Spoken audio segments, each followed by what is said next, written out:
The alien warship tore through Earth's atmosphere like a knife through skin, its hull glowing white-hot as it descended over the ruins of New Chicago. Captain Derek Stone gripped the controls of his battered interceptor, sweat dripping down his temple as proximity alarms screamed in his ears. 3 months ago, the Calvary Empire had glassed half the planet. 3 months ago, humanity had learned it was never alone in the universe. 3 months ago, Derek had found her. "Stone, break off! You can't take that cruiser alone!" Command's voice crackled through his headset, but Derek ignored it. His fighter wasn't heading for the cruiser. He dove beneath its massive shadow, weaving through defensive fire that turned the sky into a web of energy bolts. His target was the palace ship behind it, the one with royal markings that made his chest tighten. She was on that ship. He knew it. The girl he'd pulled from a crashed pod in the Nevada desert, barely alive, her silver blood staining his hands. The girl who'd whispered words he couldn't understand, who'd looked at him with eyes that held galaxies. The girl he'd hidden in an abandoned bunker for 93 days while the world burned above them. Zara. That's what he'd called her because she couldn't tell him her real name, and because she pointed at a star cluster on his navigation charts when he'd asked where she came from. His interceptor shuddered as a plasma bolt grazed the wing. Derek yanked the stick, hard right, spiraling between two Calvary fighters. They exploded behind him, caught in each other's crossfire. He didn't have time to celebrate. The palace ship's hangar bay was opening, and he could see the shimmer of an energy barrier activating. "You absolute maniac," he muttered to himself, then punched the throttle to maximum. The fighter screamed through the barrier, the shield tearing at his hull like claws. Sparks erupted from the console. The landing gear collapsed as he hit the deck, and the interceptor skidded sideways, slamming into a formation of Calvary soldiers. Derek kicked the canopy release and rolled out, his sidearm already in his hand. Guards surrounded him instantly, their weapons trained on his head. He raised his hands slowly, breathing hard. The hangar fell silent except for the cooling ticks of his dying fighter. Then she walked through the crowd. Zara wore robes that seemed woven from starlight itself, her silver hair cascading down her back. But it was her eyes that hit him hardest, those same eyes now filled with tears. She stopped 3 feet away, her voice breaking. "You came." Derek managed a bloody grin. "Told you I would, Your Highness." The guards shifted nervously. Zara raised one hand, and every weapon in the hangar lowered. "Mother!" she said, her voice carrying across the bay. "I've returned." An older woman emerged from the shadows of the palace ship's inner corridor, and Derek understood immediately why entire star systems bowed to the Calvary Empire. She moved like gravity itself bent around her, tall and regal, her silver hair braided with what looked like captured light. Her eyes, identical to Zara's but harder, swept over the hangar bay before settling on her daughter, Lyria. The name came out like a command and a prayer combined. "Zara." "No." Lyria stepped forward. "Mother, I need you to listen." "Silence!" The Empress's voice cut through the air like a blade. 3 months. 3 months we searched every corner of this pathetic system. 3 months I tore apart their cities, burned their fleets, extracted information from their leaders. Her gaze shifted to Derek, and he felt the temperature drop. "And you were here with him." Derek kept his hands visible but steady. Around him 100 cavalry warriors tensed, waiting for the order to turn him into vapor. His heart hammered against his ribs, but he forced himself to meet the Empress's stare. "Stand down, Mother." Lyria moved between them, her own presence suddenly commanding. "He saved my life. He kept you from us. The Terran Republic's missiles kept me from you. Their orbital defense grid failing kept me from you. My escape pod malfunctioning and crashing in their desert kept me from you. Lyria's voice rose with each word. He found me dying in the wreckage. He could have sold me to his government, could have used me as leverage, could have left me to bleed out in the sand. Derek's mind flashed back to that night. The pod half buried in a crater, its hull cracked open, emergency lights flickering weakly. Her small form curled inside, silver blood pooling beneath her, those galaxy eyes looking up at him with such desperate hope. He'd been on a supply run, far from any military installation, just a fighter pilot gone AWOL after watching his squadron die. Just a man who'd lost everything and had nothing left to lose. I kept her hidden because your ships were vaporizing anything that moved, Derek said, his voice rough. Every city that tried to negotiate, you glassed. Every surrender offer, you ignored. How exactly was I supposed to return her when you were too busy committing genocide to answer hails? A cavalry officer stepped forward, rage twisting his features. You dare speak to the Eternal Empress with such...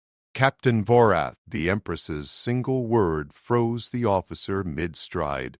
She studied Derek with unreadable eyes. You are either the bravest human I have encountered or the most foolish. Probably both, ma'am. Lyria turned to her mother, desperation creeping into her voice. He protected me when his own people would have dissected me for technology. He shared his food when he barely had enough for himself. He taught me his language, told me about Earth, about humans. She paused, her voice dropping. He made me promise that when you found me, I would ask you to stop the killing. The hangar fell absolutely silent. The Empress's expression didn't change, but something flickered behind her eyes. You dare negotiate for them after what they did? What they did was panic when a fleet of unknown warships appeared in their system without warning, Lyria said. What they did was defend their home when you started firing on their stations. Mother, they didn't know. They didn't know about the Empire, about protocols, about anything beyond their own star. Ignorance is not innocence. Derek barked out a harsh laugh, rich, coming from someone who's been slaughtering millions without asking questions. Every weapon in the hangar snapped back up. Derek ignored them, his eyes locked on the Empress. Your daughter crashed on our planet. We didn't shoot her down. Your own ship's malfunction did that. But instead of trying to communicate, you showed up and started destroying everything. You want to talk about who's really responsible for this mess? Look in a mirror. Lyria grabbed his arm. Derek, please. He shook his head, adrenaline and 3 months of suppressed rage finally breaking free. I've watched billions die. I've seen children incinerated in their homes. I've flown through debris fields of civilian transports, all because you were too arrogant to consider that maybe, just maybe, this was all a tragic misunderstanding. The Empress raised one hand, and Derek felt pressure against his chest, like invisible fingers closing around his heart. Mother, stop! Lyria's own hand shot out, and the pressure vanished. The Empress stared at her daughter, shock rippling across her face. In 1,000 years of rule, no one had countermanded her power. No one had dared. The Kalvari warriors shifted uncomfortably, uncertain whether to intervene in what was clearly becoming a confrontation between royalty. You would use your gifts against me? The Empress asked quietly. For him? I would use them to stop you from making the worst mistake of your reign, Lyria said. He's telling the truth, Mother, all of it. I was there in that bunker while your fleets burned their world. I watched their broadcasts, saw their leaders begging for communication, every message ignored, every white flag answered with fire. Derek's chest heaved as he caught his breath, the phantom pressure still lingering. He'd known speaking up would probably get him killed, but watching Lyria stand up to the most powerful being in the known galaxy for him made something crack open inside his chest. The Empress lowered her hand slowly. Explain. Lipod malfunctioned during the diplomatic approach to the Terran system, Lyria began, her voice steady now. The navigation systems failed. I sent a distress signal, but it was scrambled. The pod's automated defense protocols misidentified a scanning beam as a weapons lock and fired on a Terran orbital platform. Captain Vorath stepped forward again, his tone careful. Your Majesty, our investigation confirmed the platform was destroyed by Calvari weapons signatures. You assumed the Terrans had captured and weaponized our technology, the Empress finished, and I ordered immediate retaliation. They were confused, Lyria continued, terrified. They'd just detected an alien presence for the first time in their history, and their platform exploded without warning. So they defended themselves. Their missiles were primitive, desperate. They barely scratched our shields.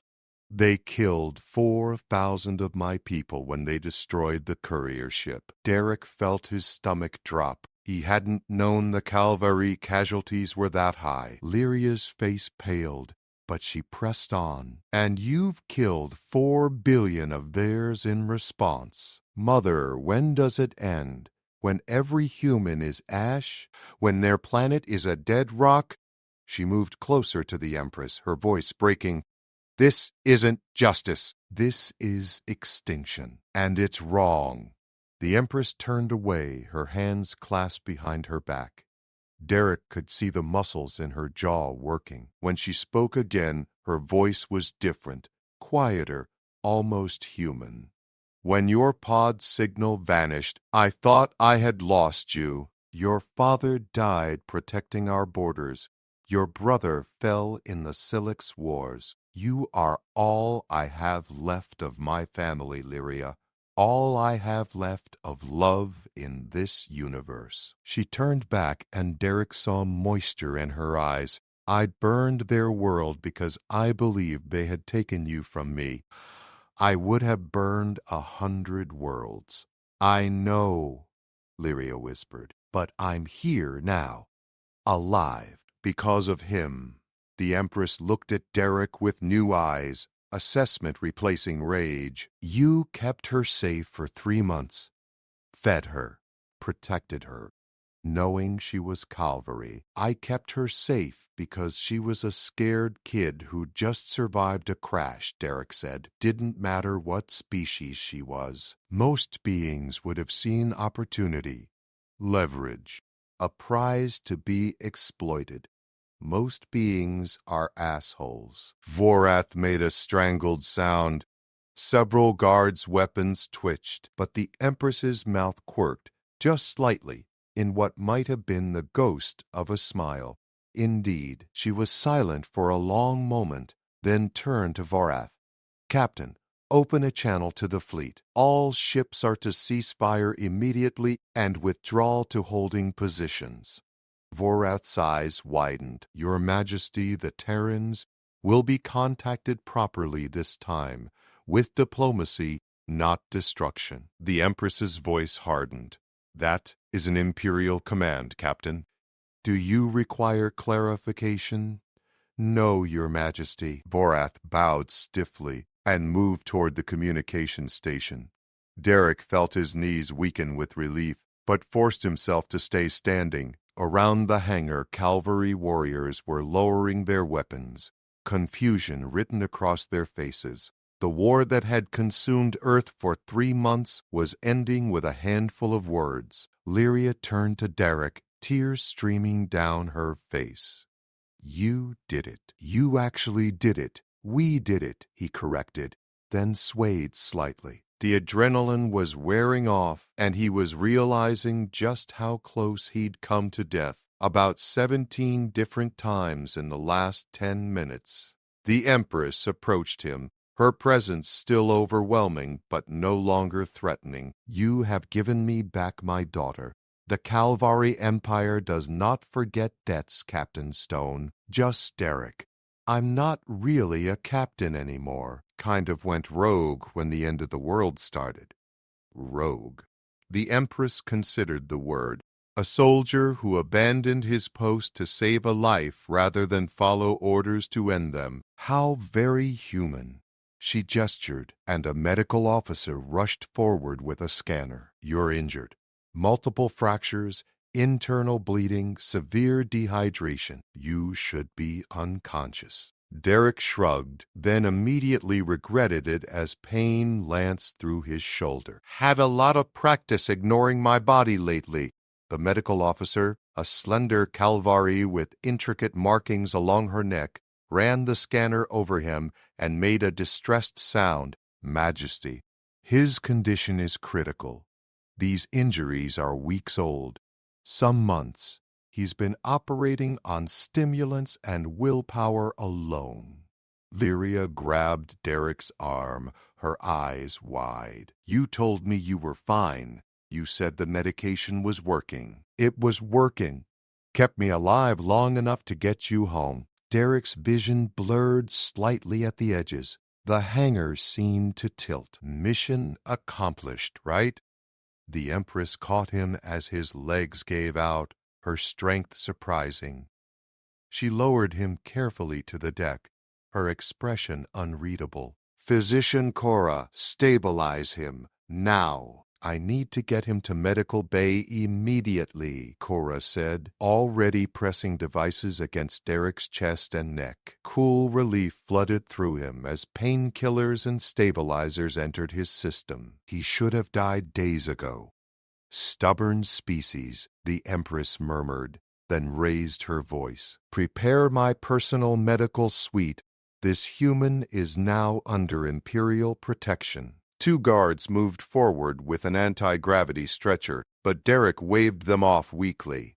"Wait. The ceasefire. You need to make sure your commanders actually follow through." Some of them looked pretty unhappy about stopping. The Empress's eyes narrowed. "You doubt my authority?" "I doubt that ending a war is ever as simple as giving an order," Derek said, fighting to keep his words clear. "You've got officers out there who've lost friends, family. They want revenge. They might interpret your commands creatively." Vorath returned, his face carefully neutral. "The fleet acknowledges, Your Majesty. All offensive operations are suspended. However, Admiral Krent requests clarification on defensive protocols should the Terrans attempt to capitalize on our withdrawal." "See?" Derek forced himself to sit up despite Cora's protest. "That's exactly what I'm talking about. Krent's already looking for loopholes." The Empress studied him for a long moment. "You understand military politics. I understand people who've been fighting too long to stop easily." Derek coughed, tasting copper. "You need to do more than just order a ceasefire. You need to give them a reason to accept it. Something that makes the war ending feel like victory, not surrender." Lyria knelt beside him, her hand finding his. "What are you suggesting?" "A formal ceremony. Public. Both sides present." Derek's tactical mind was still working, even as his body shut down. The Empress returns her daughter to the Calvary people. Humanity returns the princess we, unknowingly harbored. Everyone gets to save face. The war becomes a tragic accident instead of a humiliation. The Empress tilted her head, considering. "And what do your people receive in return for this narrative?" "Survival would be nice." Derek smiled weakly. "But also reparations, medical supplies, technology to rebuild, a treaty that doesn't leave us looking like we got conquered. You ask for generosity from an empire you attacked. I ask for fairness from a civilization advanced enough to know the difference between an accident and an act of war." Derek met her eyes. "You came here looking for your daughter. We didn't know she was here." "That's not warfare. That's tragedy, and tragedies don't end with one side ground into dust. Vorath made a disgusted sound. Your Majesty, this is absurd. We cannot reward their incompetence and aggression with mercy? Lyria cut him off, her voice sharp. With wisdom? With the kind of strength that knows when to extend a hand instead of a fist? The Empress raised one hand for silence. The hangar held its breath. Derek could feel his consciousness slipping, but he forced himself to stay focused. Everything depended on the next few seconds. Captain Vorath, you will draft a formal proposal for imperial reparations to the Terran Republic, the Empress said finally. Medical supplies, reconstruction materials, and technological assistance. We will also establish a permanent embassy and cultural exchange program. Vorath's face went rigid. Your Majesty, the Council of Lords will never. The Council serves at my pleasure, not the reverse. The Empress's voice could have frozen suns. They will accept my decision, or find themselves replaced by those with greater vision. Am I understood? Yes, Your Majesty. Derek felt himself being lifted onto the stretcher, Cora's instruments beeping urgently around him. Lyria kept pace beside him as they moved toward the medical bay, her hand still gripping his. You just negotiated a peace treaty while bleeding internally, she said, half laughing, half crying. You're insane. Probably, Derek agreed, his words slurring. But it worked, didn't it? Derek woke to soft light and the smell of something like cinnamon but sweeter. His body felt strange, wrong, like he was wearing someone else's skin. He tried to sit up and managed it easily, which was the first sign something had changed. 2 days ago he couldn't lift his arm without agony shooting through broken ribs. Easy. Lyria appeared beside the medical bed, pressing a hand gently against his shoulder. You've been unconscious for 36 hours. The cellular reconstruction takes time to integrate. Derek looked down at himself. His chest, previously a patchwork of scars and bruises, was unmarked. He flexed his left hand, the one he'd broken in 3 places during a crash landing outside Phoenix. No pain, not even stiffness. What did they do to me? Saved your life. Physician Cora emerged from behind a bank of equipment, her scanner already active. Your species has remarkable resilience, but terrible medical technology. We've repaired the damage, replaced degraded tissue, and corrected several genetic deficiencies that would have caused problems later. Genetic deficiencies? You had a 93% chance of heart failure before age 50. Now you don't, Cora smiled, an expression that looked strange on Calvary features. Consider it a bonus. The door opened, and the Empress entered, Vorath trailing behind her with a data tablet. She looked different somehow, less like a force of nature and more like an actual person. Or maybe Derek was just seeing her clearly for the first time without expecting to die. You're awake. Good. The Empress gestured at Vorath. We need your assistance with something delicate. Derek swung his legs off the bed, marveling at how normal his body felt. What kind of delicate? The kind where your people are refusing to believe the war is actually. Vorath pulled up a holographic display. We've sent 17 separate communications through every available channel. All ignored. They seem to think it's a trick. Derek studied the display, recognizing the military encryption patterns. They're not ignoring you. They're terrified. 3 months of getting slaughtered, and suddenly the empire that's been killing them nonstop says, "Never mind, we're done." Of course, they don't believe it. So how do we convince them? The Empress asked. You don't. I do. Derek stood, testing his balance. Perfect. I need to make contact with Central Command. Tell them what happened. Explain about Lyria, about the misunderstanding, about the treaty terms. They'll think you've been compromised. Lyria said quietly. Tortured for information, broken, turned into a propaganda tool. Probably, Derek grinned. But they'll listen long enough for me to give them verification codes only I would know. And once I prove I'm really me, they'll hear me out. Borath looked skeptical. You believe your commanders will accept peace based on your word? No. But I believe they'll accept a ceasefire long enough to verify my story. Derek turned to the Empress. That's all we need. A window where both sides stop shooting long enough to actually talk. The Empress nodded slowly. And if they refuse even that, then we show them proof they can't deny. Derek looked at Lyria. We broadcast the princess herself. Let her tell Earth what really happened. Hard to dismiss as propaganda when it's coming from the person everyone's been fighting over. Lyria's eyes widened. A public broadcast? To billions of humans? Billions of humans who need to hear the truth from someone who lived it. Derek softened his voice. I know it's scary, but you stood up to your mother in front of her entire guard. This is just talking to a camera. Just talking to a camera, Lyria repeated, then laughed nervously. Right. Simple. The Empress placed a hand on her daughter's shoulder. You don't have to do this. Yes, I do. Lyria straightened, some of her mother's steel entering her spine. This war happened because of me. I need to help end it. Vorath pulled up another display, this one showing Earth's remaining military installations. Central Command is operating out of the Denver Deep Site, hardened bunker 3 miles underground. Our attempts to contact them directly have failed. Because you keep hailing them with Calvari warships, Derek said.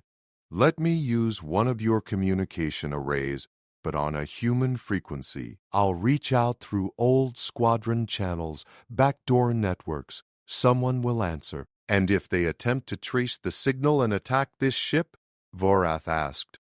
Derek met the captain's hostile gaze evenly. Then your shields will handle it, and we'll know we need a different approach. But they won't attack. Not once they realize who's calling. 20 minutes later, Derek sat in a communication suite, Calvari technology humming around him while he worked with interfaces designed for hands with 6 fingers. Lyria helped him navigate the systems, translating symbols and protocols. The Empress watched from the doorway, Vorath hovering protectively beside her. Derek activated the old emergency frequency, the one his squadron had used for coded messages during the war's first desperate weeks. Static filled the room. Nomad 7 to any Terran forces receiving. Authentication code, Crimson Sky. Broken Arrow, last light standing. Repeat, this is Nomad 7. If anyone's listening, I'm alive and I need to talk to someone with authority. Silence. Derek waited 30 seconds, then repeated the message. Still nothing. Perhaps they've abandoned those frequencies, Vorath suggested. Or perhaps they don't believe it's really him, the Empress countered. Derek tried a third time, adding detail. Nomad 7 Actual, Captain Derek Stone, serial number 7-7394 Alpha. I was shot down over Nevada 3 months ago. I survived. I have critical intelligence regarding the Calvari Empire and the reason for this war. I am not compromised. I am not coerced. I am trying to save what's left of our species, so someone please acknowledge. The static shifted. A voice crackled through, female, suspicious, exhausted. Nomad 7, this is Denver Deep Command. Authenticate. What was the name of your wingman's dog? Derek closed his eyes, remembering Lieutenant Katie Brennan and her terrible jokes about her rescue mutt. She died in the second week when the Calvari cruiser destroyed their carrier. Sergeant Biscuits, Derek said quietly. She was a 3-legged beagle Katie found outside Albuquerque. The silence stretched for 5 heartbeats. Then the voice came back, thick with emotion. Stone? Is it really you? It's really me, Commander. Derek recognized the voice now. Commander Patricia Hughes, one of the few senior officers who'd survived the initial bombardments. And I have a lot to explain, but first you need to order a general stand-down. The cavalry want peace. Peace. Hughes laughed bitterly. After burning half our world to ash, they want peace. They want their daughter back, Derek said. The one I've been hiding for 3 months. The reason this whole nightmare started. He spent the next 20 minutes explaining everything while Hughes listened in stunned silence.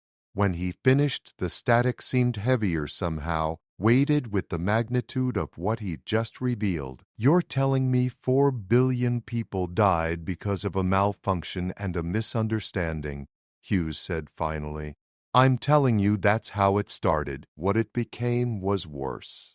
Grief, rage, fear, all of it spiraling out of control on both sides. Derek glanced at Lyria, who stood watching with tears in her eyes. But we can stop it now, right now. If both sides are willing to try. The civilian government is gone, Stone. Military council runs what's left. And they're not going to trust aliens who've spent 3 months exterminating us. Then let me come to Denver, in person. Bring Princess Lyria with me. Let your people see the truth with their own eyes. Hughes was quiet for a long moment. You're asking me to let a Calvary Royal into our most secure facility during an active war. I'm asking you to take a chance on peace instead of waiting for extinction. Derek's voice hardened. Because that's where this ends, Commander. Either we find a way forward together, or the Calvary finish what they started. There's no third option. The Empress stepped forward, speaking into the communication array. Commander Hughes, I am Empress Talira of the Calvary Empire. I will personally guarantee Captain Stone's safety and authority in this matter. You have my word that he speaks the truth.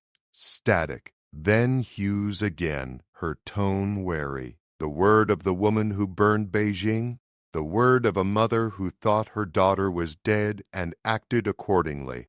Talira replied, I cannot undo what I have done. I can only ensure it never happens again. Derek watched the Empress as she spoke, seeing the weight of billions of deaths settling on her shoulders. She'd probably killed more sentient beings than any creature in human history, and she'd done it out of love twisted into rage. That didn't excuse it, but understanding it was the first step towards something like healing. I need time, Hughes said. Time to consult with the Council, to verify your story, to prepare. You have 6 hours, the Empress interrupted. After that, elements of my fleet will begin questioning my authority. Captain Vorath has already compiled the list of admirals who view the ceasefire as weakness. If we don't formalize peace quickly, internal pressure will force my hand. You're threatening us? I'm being honest with you. Something I should have done 3 months ago when we first arrived in your system. 6 hours, Commander. Use them wisely. The communication ended. Derek let out a breath he hadn't realized he was holding. Lyria moved to his side, her hand finding his again. Think she'll agree? Lyria asked. She doesn't have a choice, Derek said. None of us do. It's peace or annihilation. 5 hours and 47 minutes later, Derek stood in a Calvary shuttle descending toward the Denver deep site. Lyria sat across from him in full ceremonial robes, looking every bit the princess she was. The Empress had remained on the palace ship, a calculated gesture of trust. Vorath piloted the shuttle, his disapproval radiating like heat. The landing pad was surrounded by enough weapons to vaporize a city block. Derek counted at least 200 soldiers, all aimed at the shuttle. He activated the external speakers. Captain Derek Stone requesting permission to disembark with Princess Lyria of the Calvary Empire. The shuttle door opened. Derek stepped out first, hands visible and empty. Behind him, Lyria emerged into Earth's sunlight for the first time since her crash. She looked fragile and powerful all at once. This girl who'd eaten ration bars in a bunker and told him stories about nebulae. Commander Hughes approached, flanked by 4 generals Derek didn't recognize. She stopped 10 feet away, studying them both with exhausted eyes. Commander Hughes, is this really her? The reason for everything? Lyria stepped forward, her voice clear and strong. I am Princess Lyria, daughter of Empress Talira, heir to the Kalavari throne, and I am the reason your world burned. For that, I am sorry beyond words, but I am also the reason it can heal, if you'll let it. Hughes looked at Derek. You really believe this will work? I believe it's the only chance we have, Derek said. And I believe that sometimes the bravest thing you can do is choose hope over hate. Hughes was silent for a long moment. Then she extended her hand, first to Derek, then to Lyria. Welcome to Earth, Princess. Let's end this war. Derek felt something unlock in his chest, a tension he'd carried for 3 months finally releasing. Above them, Kalvari and human ships held their positions, weapons ready but not firing. It wasn't peace yet. Not really, but it was a beginning. And sometimes a beginning was enough.